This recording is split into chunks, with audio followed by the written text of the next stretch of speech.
Today I'm super excited because I'm finally dropping the picture collage effects pack. I kept going back and forth, tweaking things until it felt just right. I created this pack to help you save time on editing while still making your edits really stand out. It has 12 templates and they're all really easy to use. The pack is designed to just be able to drag and drop your images, and you can either leave it like that or you can change even more stuff like film frames, tapes, textures and sound effects. So everything is fully customizable. That was my main goal while creating this pack. And I don't know about you, but sometimes when I purchase some pack, I can't really use all of the assets in there because there's always something that I don't really like and I end up not using the certain asset at all because of that. That's why everything in picture collage effects is fully customizable, from images, frames, tapes, textures and even sound effects. So let's say you don't like tapes, and if I hadn't created an option for you to remove it or keep it in your project, you probably wouldn't even use the effect. And I wanted to ensure that there isn't a single thing holding you back from using every template in the pack,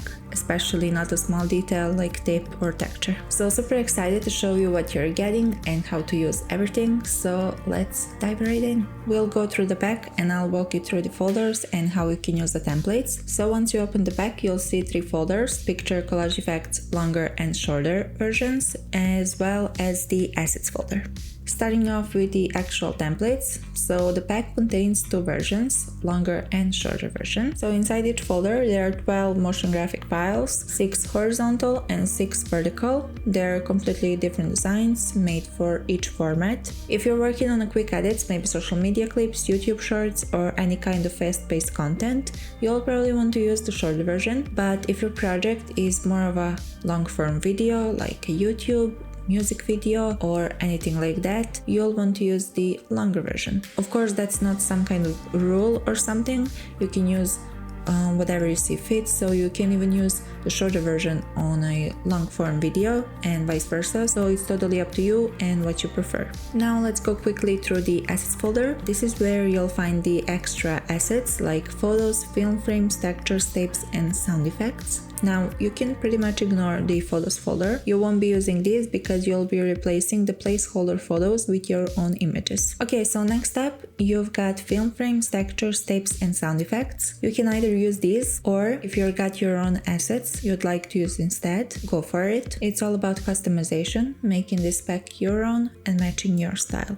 First things first, let's import templates into Premiere Pro. To do that, head over the Essential Graphics panel. If you don't see it, go up to Window and select Essential Graphics from the drop-down. And all you have to do is just highlight all of the files and just drag and drop them into the Essential Graphics panel. Alright, let's bring the templates into the timeline. Just go back to the Essential Graphics panel where you imported the files. Find the template you want to use, and remember, we've got horizontal and vertical versions as well as shorter and longer, so pick whichever fits your project. Simply drag and drop it into your timeline like that.